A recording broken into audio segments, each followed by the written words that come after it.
Hi, breaking in here for a quick heads up. This episode includes an interview with a musician friend of mine, Mark Leonard Mason, or Mace as I knew him, who, shortly after I spoke with him, I learned had lost his life in a car accident. The podcast is aired as largely as it was originally recorded, although I've reframed our conversation somewhat with what information I had to share. It is offered as a tribute to his memory.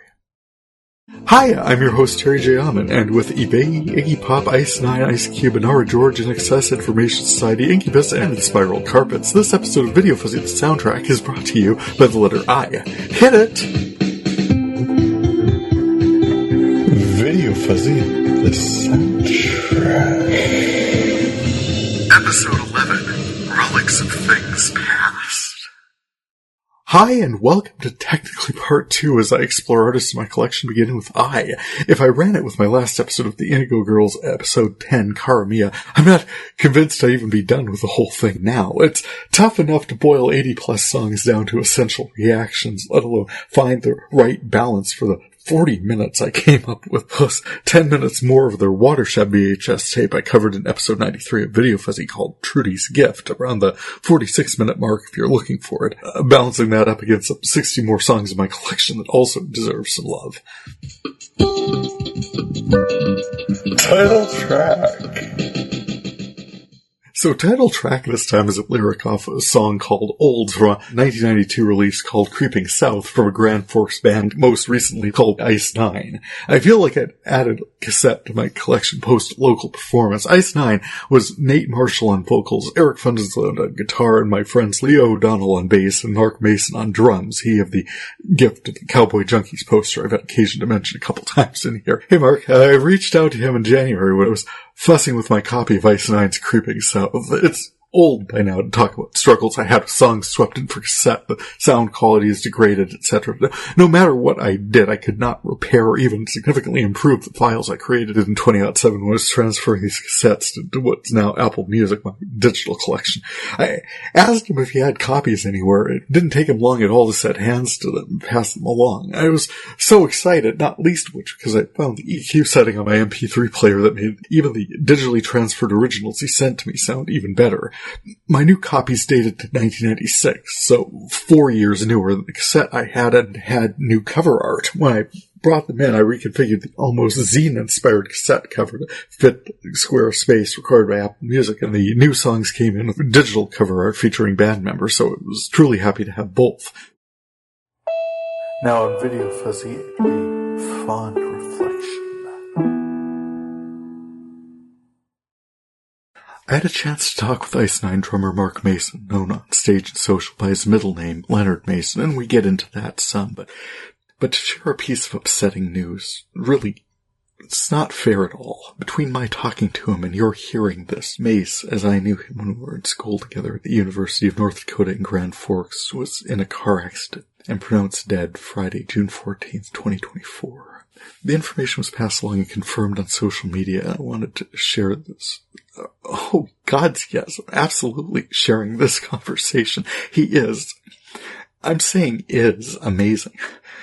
Dan, we actually referenced this a little during our chat, and be sure to stay tuned to the end for a brief clip I loved but didn't seem to fit anywhere in the interview itself. I needed us all to know the context of what follows, share some words before and after, what little they or we can do.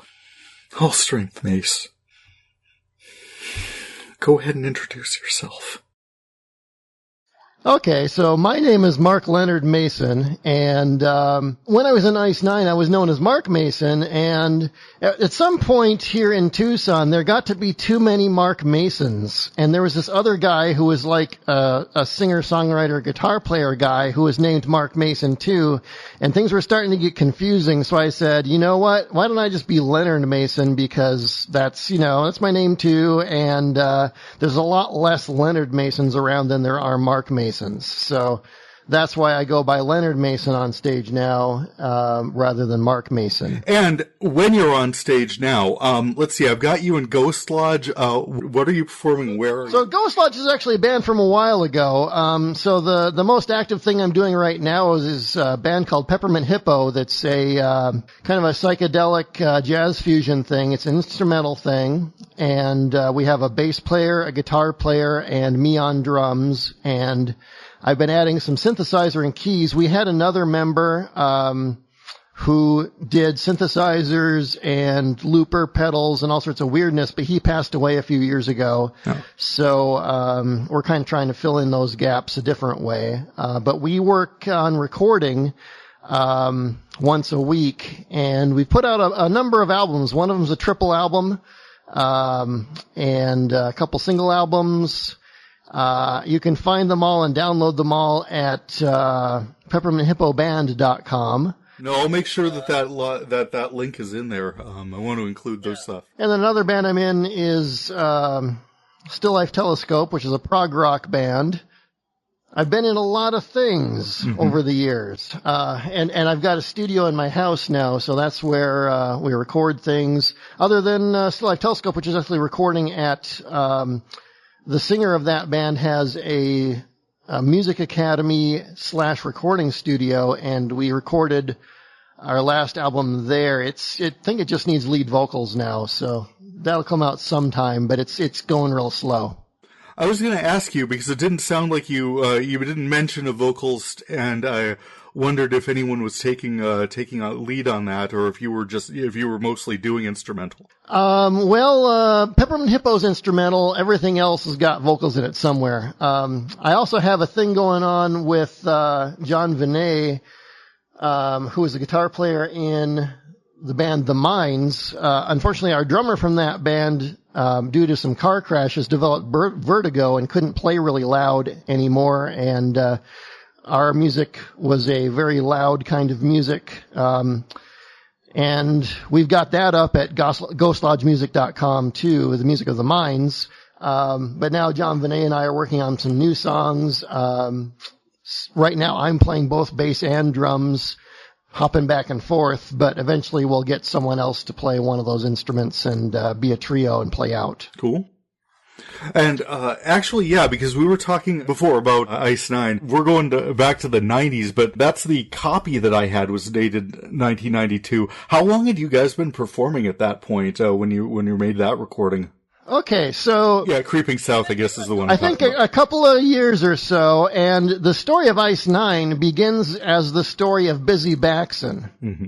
Because the band was originally formed and named Busy Baxon after, the thing from the Pooh books that was talked about in the Tao of Pooh, where Christopher Robin leaves a note on the door that says, "I'm busy and be back soon," but they can't, his writing's really bad, so they think that he's with someone called Busy Baxon. So we started that band, and then we found out that there's another band called Busy Baxon, because they came through on tour, through Fargo or something, and we were like, okay, well, let's not be that same name, let's be Ice Nine.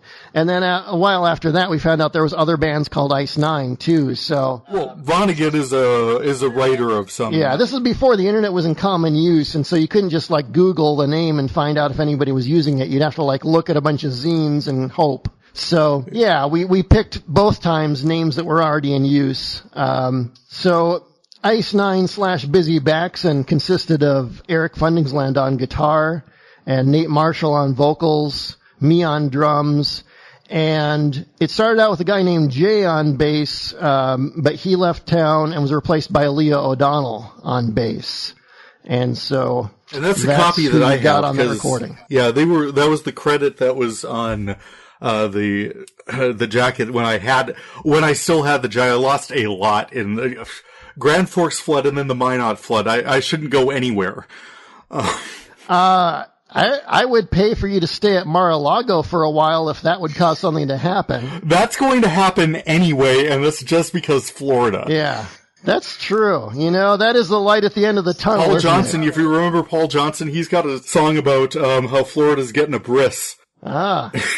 So, I get it. So Creeping South, how long have you been working on together as that group before that one came out? Probably a couple of years or so, because we had one album as Busy Baxon, which was called Ox Ghost Ranchero.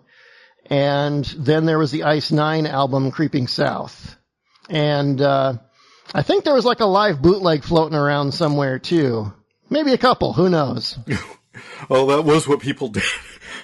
And it's how people heard of us stuff too. And then we had one kind of guest member sometimes, which is Dan Moore, the drummer. We had a song where I played guitar and he played drums when he was around.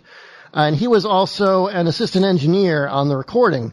I think the recording was mostly engineered by Paul Fundingsland, who was Eric's dad. And he was a professor of photography at UND. And back in the 60s, Paul Fundingsland had an R&B band that practiced in his basement. He was a really good harmonica player. And so he had a drum set and some amps and I believe it was a TAC 8-track recording machine and mixer.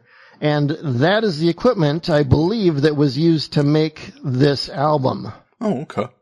So did you guys rehearse there, or were you rehearsing somewhere else and just recorded there? We did rehearse there, yeah. And around that time, I bought an Alesis ADAT. So it's also possible that the ADAT might have been used for this recording, but I think they were wanting to still use the analog stuff at the time. So my suspicion is that this album was recorded on the TAC 8-track and not on the ADAT. But another interesting little tidbit about the technology of the time is that the master recording was recorded onto a thing called a digital compact cassette. Oh yeah, I think I remember those little things. Yeah, which is a thing that, nobody's heard about now, but it was basically a machine that could play a normal cassette, or you could buy these really expensive cassettes that were like $5 or $6 each, probably $6. You could only get them at Radio Shack, and then it would record digitally. And it would sound a lot better. And Radio Shack had one of those machines. It was originally like, $1,000, and they knocked it down to $600, and then they finally knocked it down to $300 on its final clearance, and that's when I bought it. And we used that for the master recording, and then when we made the cassettes, we would hook up a bunch of plain old analog cassette decks to that guy and play it on the digital cassette and record it on the analog cassettes, and those are what people got. We weren't, of course, able to... And I'm pretty sure that's what I had. I had something that looked like... Actually, yeah, you were mentioning zines. It really... The cover art just really reminds me of, like, the zines that I was seeing in the, through the 90s into the 2000s. Yeah, I think I probably did the typesetting on that on the same machine I used to edit the honors forum at the time, which was a 286 PC clone made by BSR. And it was running a thing called GeoWorks, which was like a way to port programs that were written for the Atari ST over to the IBM PC platform. And so it was something like Geo Publisher or something like that. Yeah. And we didn't have the ability to record CDs until 96. That's when I got my first PC that had a SCSI CD recorder on it. And that was a big step up from everything that had been there before. We are talking memory lane on tech on this. And of course, there's been lots and lots of changes right through there. And to where people can just turn on their phone and sound like Prince. But it's. Yeah, I've got friends that have made albums on their iPhones and they sound just great. And I've got an iPad myself. I'm not an Apple guy usually, but the iPad has so many cool music apps. I could easily make an album on the iPad, no problem. Mm-hmm. I've seen people just do loops that they sound like, just about symphonic, after they, you could do that so easily. And given what you all were working with back then, just to make it sound the way it sounded.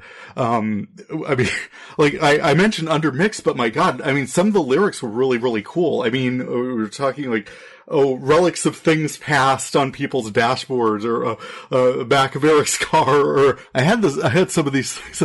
Great big empty godless sky, which I've lived all my life in North Dakota. That's really, as descriptions go, it's perfect. Life's a channel that we can't change. Oh, go ahead. Yeah, well, you can thank Nate Marshall for that because Nate wrote all the lyrics, so you can thank him for that.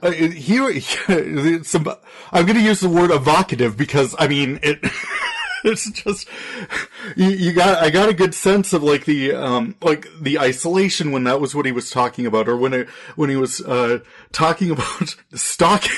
It was just like, okay, well, that's, as songs go, maybe it's not our best instinct all the time, but I got the sense of it, I mean, he conveyed. These were songs that a group of young people in a college town would write, and they made a lot of sense. Yeah, Nate's a great storyteller. Nate and Eric actually went on to have a band called the Bismarck that's still around today, although Nate isn't in it anymore, but remember Dan Moore, who is our stand-in drummer sometimes and our assistant engineer?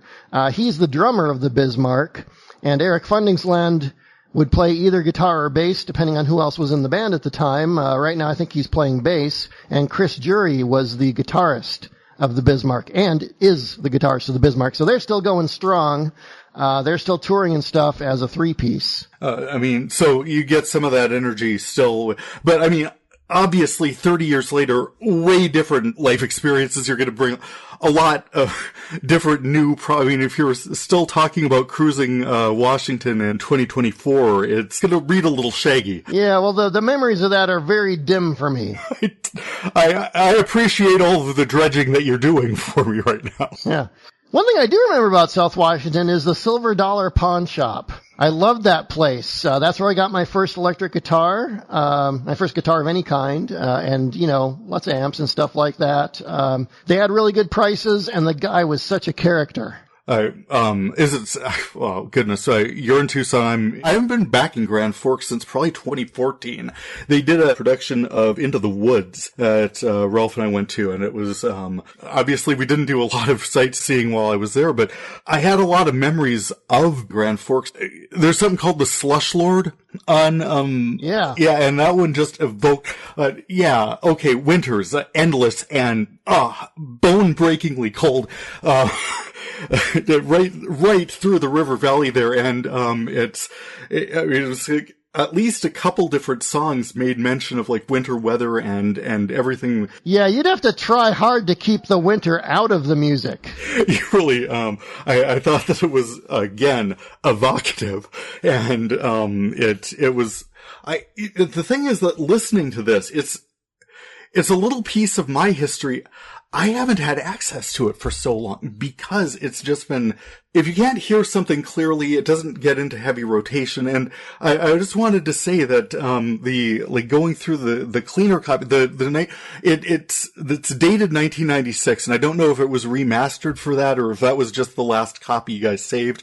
But it is just so much cleaner than the one I was able to bring in for my cassette. Yeah. So I suspect that maybe, Eric got computer files off of the DCC, and that's what you got, so that it never made it onto a analog cassette and got degraded that way. Because of course, any 30-year-old analog cassette's gonna be falling apart. Like the little metal particles literally will be falling off by now. So the magnetic charges isn't there. And I wanted to check with you because I think the copy you shared with me, I was able to download off Ghost Lodge. Is that something that is that anything that you guys would like have out anymore, or is it a rights thing, or is it just like that's so old nobody would be interested? Oh no, I think it's just it's so old we've never bothered to put it anyplace. I think a few of our songs made it onto some sort of compilation that Eric put together of a bunch of his bands, because he had other projects back in Grand Forks with Dan Moore and other people. But I think it just sat there because we've forgotten about it. No, and I guess my thought is that probably happens to lots of music. Is hey, I remember that we were having fun with that a long time ago, and whatever happened with that? Yeah, I think it's good to get music onto YouTube, because then it's not going anywhere, and if the entire planet, becomes uninhabitable and eventually aliens find it, they might find the YouTube data center and get all of our music, and, maybe they'll like it. It's still going to be there. Yeah. Well, they'll find a lot of weirdness, but I mean, yeah, it's, internet is forever, and some of the stuff just didn't make it there. And, so, yeah, okay. I mean, if people are looking around for, you'd mentioned the bands that you're working with right now is Peppermint Hippo. People can pull that up. Is that on iTunes or Apple Music, or is that, just in Bandcamp or anywhere? I think it is. Yeah. So the way that stuff works is you have to give your music to some intermediary company, and then they give it to all those horrible streaming services. And, you get half a penny, every 5,000 downloads. I've got nothing ever. But the reason I do it is because there's people that only get their music from those services, and I want them to be able to get the music. I hate the services, but, the people, I want them to have the music, so I'll give it to the service to get to the people. So I've done that with everything that I've made for the last, let's say, 7 years or something like that. So, if you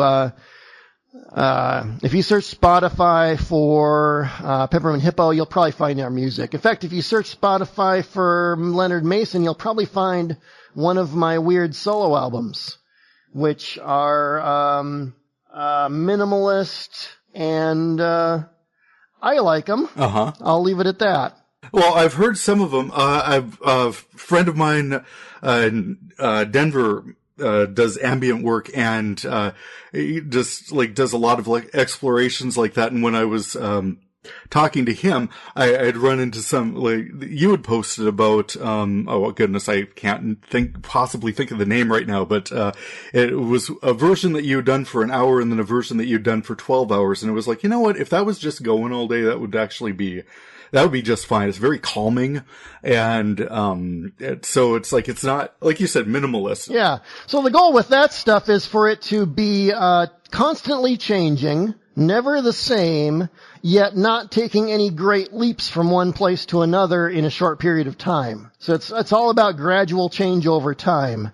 And the other thing that it's about is having frequencies that are so close to each other that beats develop.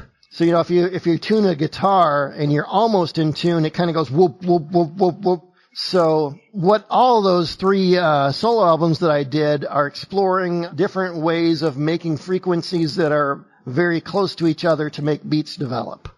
And one of them is with Hammond organs, one of them is with synthesizers, and one of them is with electric guitars. Sometimes it's good to have something that your mind can concentrate on, but it's not going to jar your mind, and it kind of helps to keep your mind busy and out of trouble. So if you're trying to fall asleep, for example, you can listen to this and it's not going to, whoa, it's not going to do that to you, but it will give you something to listen to the changes as they unfold, and it keeps your mind busy. No, I think it's really cool. We talked a little bit about the creation and the creators, and you were talking about performing this music and how it was done, and really the experience that you guys were having. What do you recall from that period? Like you were saying, there were some venues around the college. Did you guys tour any of this, or is it mostly around town? I don't think we went any further than East Grand Forks. I think that was probably it. And I think that was a potato warehouse. Yeah. There's a possibility we might have played in the basement of the Moose Lodge, I think it was, in East Grand Forks, which was just over the bridge and off to the right a little bit. We saw some good shows there, and we saw some good shows in the basement of the Shangri-La. A lot of those were put together by Jeremy Swisher, who runs Dogma Hall Doghouse in Grand Forks now. Which is a hot dog restaurant / record store / comic book store. Good God. Yeah. And he even has little shows in his store sometimes. So he's kind of the incubator of independent music in Grand Forks now. Which I'm sure is, it's a live and continuing scene. It's college town. You've got a lot of creative people in one place. I'm sure that they get to. Yeah.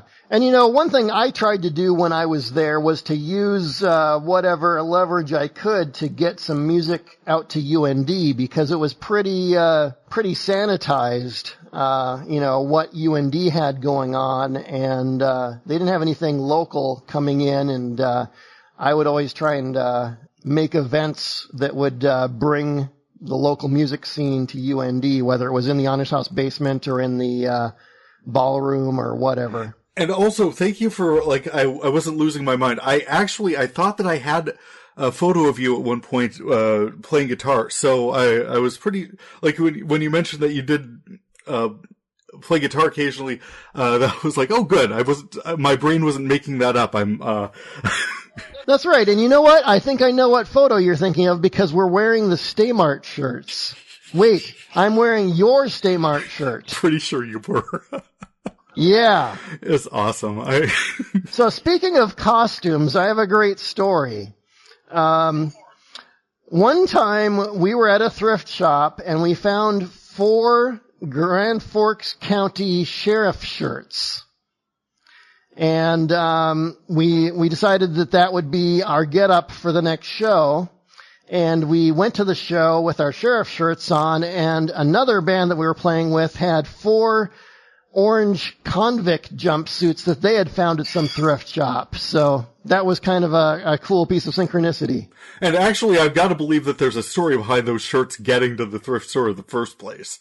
Probably, yeah. Yeah. You know, another recording from that time period that would definitely bring back some memories for you would be the recordings of Calvin Phillips that I made back in the day. You know, he was an amazing blues guitarist and singer, and unfortunately died in a car accident a few years after that. But we did manage to get a recording of him, and I've got that somewhere. And if you don't have it, I should get that to you, because it'll definitely bring back some memories. Oh, yeah, if you've got a link, it would be great. I appreciate that. Fleeting. Some of the, and really, like, as you were saying, it degrades and, we lose. They get lost to us. Yeah, I have this vision of myself on my deathbed frantically uploading all of the things I've ever made to archive.org so that it'll be around. Well, you could start now. 'Cause eventually my hosting will expire, so, got to get it somewhere permanent before I die. Well, that's part of what going through all this for me is just like talking about it because, if I'm remembering it, probably other people, or it's like, oh, hey, I hadn't heard about that for, geez. So it's kind of fun to go through and find this stuff. Leonard, thank you. Honestly, so much for your time, your willingness to talk about this. I really enjoyed just exploring this. It is just memory lane for me, going through all these music that I've had and just finding what I'm finding. And it was just so much fun to be able to talk to you about your presence in my music collection. Rockin'. Thank you. Thank you, Mace. Mark Leonard Mason, everyone. You can find his work hosted probably for at least a little while. I'm guessing ghostlodgemusic.com and pepperminthipoband.com. His friend and former bandmate Eric Fundingsland shared a link to Ice Nine's final concert on Bandcamp, and that link is in my show notes along with his other projects and his web presence. His partner, Julie Jennings Patterson, shared a link to a 2017 arts column in the Tucson Sentinel about the regional music scene, highlighting his work with Peppermint Hippo, The Mines, and the Still Life Telescope. From that column, titled The Hardest Working Men in Tucson's Show Business, quote, Mark Mason is often described by friends as an angel, or maybe the real Batman, because his tendency to always have a solution for any dilemma, whether it be a spare instrument part, a hard-to-find technical answer, or a helping hand for a friend stranded in traffic. As a rhythm player, Mason is just as reliable and stalwart, but a bit more edgy than you might expect, judging from his nice guy reputation. End quote. She added, The world is a colder and much less welcoming place today now that our dear friend is gone. Travel easy, vegan Batman. You're going to be missed beyond words. End quote. Thank you, Mace. Thank you, Julie. We now rejoin my original podcast, already in progress. Thank you, Mark. Mark Leonard Mason, everyone. We didn't get into lyrics much, as those were, as he said, more of vocalist Nate Marshall's contribution. Looking for examples right now, it looked like he is, as Mace said, with the Bismarck, 4 North Dakotans in Seattle. Seeing their stuff available on Apple Music and Bandcamp if you'd like to get a taste of what that sounds like. As I said, the title track's from Ice Nine's Old. It feels like a view of cruising around town with the backseat of Eric's car. It's something I can't make out, I guess, and maybe lying on the deck Relics of Things Past. I love the poetry as Mace was talking. The weather crept into a lot of the imagery. The blast of cold air in the face out driving around, as well as the open prairie sky and youth culture in a party town. South Washington shout-outs to different businesses along the way. CB calling out to "Where's the party hat?" "Did I ever tell you the time I got my last DUI? Sit down and I'll tell you all about it." Hee-haw! Their song, The Great Lie, confronts religion as lies, highlights hypocrisy, and characterizes us as the punchline to God's great big lie, and unblinked addresses television culture that enervates and discourages people from trying to change anything. The camera becomes our friend, the cold and blank eye. Tells us what to do and who to love and what to buy. Silly, thoughtless brains. Life's a channel that we can't change. No one's at home anymore, but we leave the TV on. TV's our best friend now, Big Brother CNI. Tells us what to do and how to live and when to die. Silly, thoughtless brains. Life's a channel that we can't change. We could do it if we tried and got up off the couch. Yeah. Closes with Big Brother George Orwell references from 1984, which that's just, 30 years later, all of our marketing preferences are known, all of us. Even a little bit connected companies have detailed biographies of us that are as accurate as our browsing history. They don't need cameras on us. We got smart speakers now, and honestly, they just want to know what's the easiest way to get money out of our accounts and into theirs. Not out of place for a band rocking a couple literary references per name was Busy Baxton by A.A. Milne and Ice Nine from Kurt Vonnegut. Wikipedia tracks it to his 1963 work Cat's Cradle. Ice Nine is solid at room temperature and threatened greater global destruction than nuclear weapons themselves. We talked about this, and clicking around I'm not seeing copies available anywhere as of this recording, but I was happy to chat with Mason about his work, and very happy to have a cleaner copy of it in my collection. Thanks so much. Influences. Talking about influences for this set as artists with full LPs in my collection, Inspiral Carpets, Revenge of the Goldfish is almost certainly in here because of MTV's Alternative Nation hosted by Kennedy. That show is the reason I know that Evan Dando is the lead singer for the Lemonheads, and the reason I know about the Lemonheads, and probably the Pixies, and probably Bjork. Revenge of the Goldfish, for all its alt-rock marketing, is a very mainstream collection of songs by a perfectly straightforward 90s band who combine great energy with cool imagery. I feel like the current streamers would slot them quite comfortably alongside Imagine Dragons or Portugal the Man. Probably the most alternative thing about them is Clint Boone's high-energy, multi-tiered Farfisa organ, but the performance stands out for more contemporary artists like The Cult, closer to maybe more seasoned artists like Deep Purple and The Guess Who. For a better idea what I'm talking about, there's a curious little jammer called Smoking Her Clothes. The only image that has much to do with the song title is where the woman sits down by the water and she's smoking her clothes. Expanded a bit later, she's wearing a cigarette and smoking her clothes. Guilt is a terrorist, his mind is a hostage. Guilt is a terrorist, holds his mind as a hostage. Yeah, there's at least a couple different characters in the song, a man and a woman. She sounds crazy fun.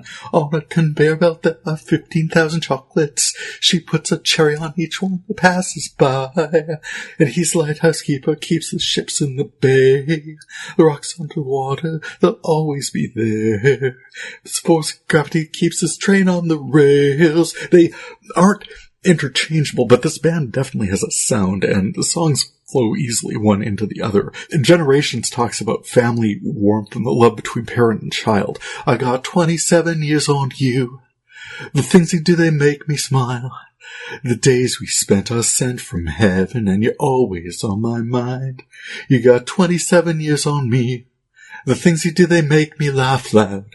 The days we spent are sent from heaven, and you've given me my life. The one I'm half remembering, half not, has them aboard a 2001-style spacecraft intercut with photonegative flashes of irradiated wildflowers. Two worlds collide, talks about shifts in perspective that happen with growing up, with encountering other worldviews, and examining one's life with an eye towards improving it. may be too direct a read on the song, though I feel like whoever directed the video I saw took it even a step more literally than that. Actual planet fall. The end seemed to explore images of two worlds colliding, which, yeah, the lyrics don't really support. And a voice singing from privation, it's stealing to feed, through hunger not greed. In this dusty city, with all the gods on the hill, will not one of them help us? The temples which they build are an empty shell. Ordinary folks are no better. The people who I see scurrying on the streets, oblivious to our needs. I wonder sometimes how so many could be so blind. Convicting us in the bridge. Today I saw the sun from the sky, the color from the heart of a rose. Today I took food from the hands of a starving child. And concluding, they are, in fact, the bad man. What have I done with my life? Is this the end when two worlds collide? Whatever the hell was going on with the video towards the end, I don't think this song is talking about some catastrophic cosmic collision. It sounds more like Ebenezer Scrooge's epiphany at the end of A Christmas Carol. Like, I say, I have been a colossal miserly jerk. I should change my ways. Much like Ice Nine's Creeping South, Revenge of the Goldfish suffered as a transfer from a cassette, but it's one of the cleaner sets I imported. I may download a replacement one day, but for right now, the slight dip in volume coming off a digital entry retains decent sound quality and is quite acceptable. That is not the case with the Incubus CD I ripped into my collection, 2004's Crystal Clear, A Crow Left of Murder, which, wow, sounded to be inspired by current events. Like, that year almost, Bush 2 expanded what became America's longest war, though if you're thinking about megalomania, people who can shoot hunting partners in the face and make them apologize, or associate justices who take millions in bribes with impunity float near the appellation. However influenced by current events, Incubus came in my field of vision around the time of Green Day and a few years after Rage Against the Machine. Another of their songs from Crow that got some play was Talk Shows on Mute, which explored chasing fleeting and pointless celebrity for the sake of it. Come one, come all, into 1984. Yeah, 3, 2, 1. Lights, camera, transaction. The imagery is compelling. Pay an audience to care. Make them all forget they're the moth burning into obscurity. I hate to say, you're so much more. You're so much more. Endearing with the sound turned off. Dark, but the track that's really caught my attention as I've been putting this together was track 14, Leech. I barely noticed for the longest time. I think it was just this incredible song reclaiming one's power from a narcissist, or that's at least how I was hearing it. I'm not sure I ever listened to it carefully enough, but something about it just caught my ear. I'm in over my head, I need a pick-me-up. Oh, it's easy to get high when you're standing on our backs, man. Would anything ever be good enough for you? Oh, stand on your own, hold your water if you can. The ride's over. Did you enjoy yourself? The ride's over. Fare thee well. The ride's over. Did you enjoy yourself? The ride's over. Fare thee well. Not on my time. It isn't fair to mention, but it draws the crowd. Your fictional plastic alibi. So take another hit and steal another line. Did you ever meet a leech who was good at goodbyes? Did you ever meet a leech who was good at goodbyes? Holy fuck, that is incredible. That image is world-changing, cause, yeah, no, cut him loose. 34 counts, boom, see ya. The ride's over.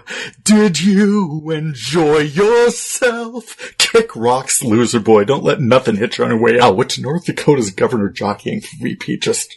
I remember when billionaires had some measure of self-respect. Meanwhile, I've got earnest vocals and rich harmonies blossoming in my... Where the heck did I encounter this? Afro-Cuban sister duo Ibeyi and their 2017 LP release, Ash. Fairly certain I encountered them on an episode of The Late Show with Stephen Colbert or the such like. Well, Google remembers everything. I heard them perform Deathless in March of 2018. In fact, yep, I see I've got that performance archived disc X138 in my current collection, so pics in my Insta. Ibeyi's vocals take center stage, supported by backing vocals, percussion, and spare instrumentation. The song that stood out for me in this compilation, their second, according to Wikipoodle, featured pianist Chili Gonzalez, another influence in my collection, in When Will I Learn? When will I learn? When will I learn? I can't climb the tall tree. I don't bend like the reed, but I can play on the drums. I beat on the toms. I said it last time, you will get just my voice is not the moon. I am the finger that points at the moon. Their rich vocal stylings are inaccessible to me, but I included a link in my show notes for live performances of When Will I Learn and Deathless. Absolutely fantastic. Please track them down if you get a chance. That's Ibeyi. Breakouts. My Breakouts, that is artists with multiple songs in my collection, are a standard commercial fare, but I wanted to celebrate the 90s vibe, particularly for INXS. Need You Tonight has this deliciously dark, sexy float that contrasts with the more earnest, somehow more messagey tune it flows into. Meditate with the Bob Dylan homage that he chose for the video. Very different songs, very different messages, unless there's something about you, girl, that makes me sweat. Vibe somehow with appreciate, depreciate, fabricate, the truth dilate, special date, the animal we ate, emulate, now radiate. Though pretty Kate and sex ornate does carry the vibe a little out through to the sax solo.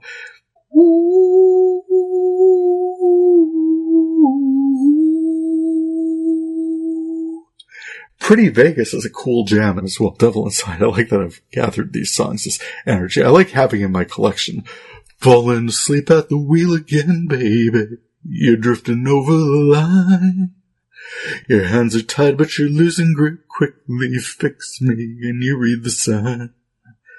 Thumbing your way to Vegas, dirty, and you're dreaming of the other side.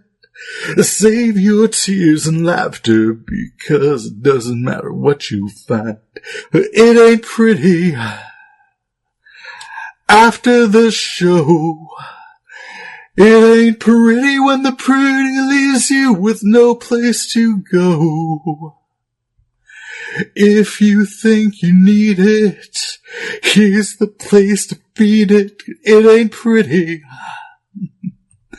My other breakout artist, Iggy Pop, both of his entries are in here from soundtrack LPs.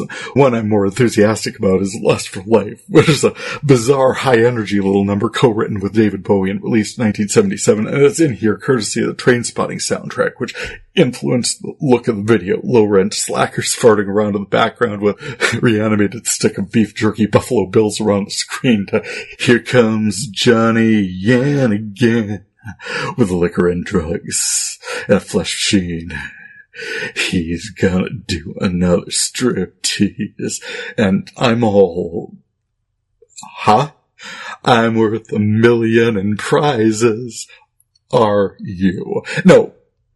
have a lot of love for Iggy Pop. Just this song is probably very Rolling Stones flavored success off the Great Expectations soundtrack.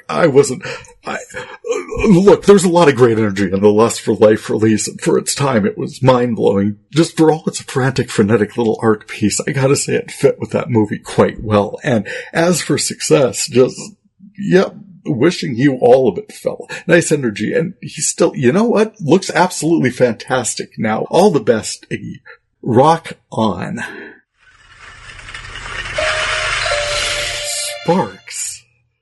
And now on my artist with one song in my collection. This works because Ice Cube has other songs. He's got a spoken word track in my collection, otherwise Higher off the Higher Learning soundtrack is the only song by him in here, and it's doing a lot of work to thumbnail all the main characters. And you know what? I haven't seen that movie in nearly 30 years, and I remember everyone he's talking about. That is a song that did its damn job. Another soundtrack entry I've got Inara George here singing Fools in Love from the Grey's Anatomy soundtrack. I feel it's got a sweet, quirky kind of melancholy regret to it, a bit Sixpence None the Richer, and sitting here listening to it in 2024, I can't possibly tell you anything about its appearance in the show, but it sure fit the energy of the series. Well, a slow, sweet, sad, contemplative little piece. Happy to encounter it here. Most of my enthusiasm here is going to a song that's been in my collection since at least the very early 90s. Pretty sure I bought it on a single. I wanna know what you're thinking. There are some things you can't hide. I wanna know what you're feeling. Tell me what's on your mind. Yep. Information Society, Pure Energy, released 1988. I love these spare, stripped-down lyrics stretched over a framework of electronic, reminding me a little of Orgy or Talk Talk. Per Wikipoodle, the band is from Minnesota, so that's more information than I had when I started this. I don't remember much more about them, but I thought their video came across as high concept, visual representation of instruments, dramatic hairstyles, and other paper cutouts, anticipating emojis almost from the look of them. But really, the song itself is the draw, the beat, the demands it makes on a couple while alone together. Here I am in silence, looking round without a clue. I find myself alone again, all alone with you. I can see behind your eyes the things that I don't know.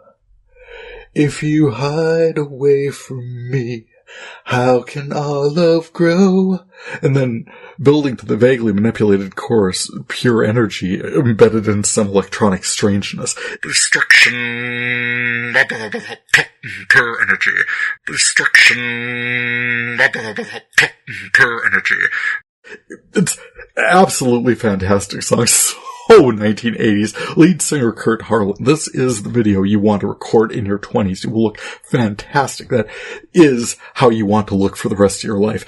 Hyperkinetic performance. So stern, staring down the camera as his bandmates are mostly having a good time playing with paper cutouts in a stark white room. Other videos featured 3D sculpture claymation style props, and still others roller skates. I see, per YouTube anyway, that they're still touring, and honestly, probably going to need to add a lot more Information Society to my collection. This music holds up really well. As for I Want to Know, Pure Energy, the link to that video is in my show notes. For sure, check it out. It's a lot of fun.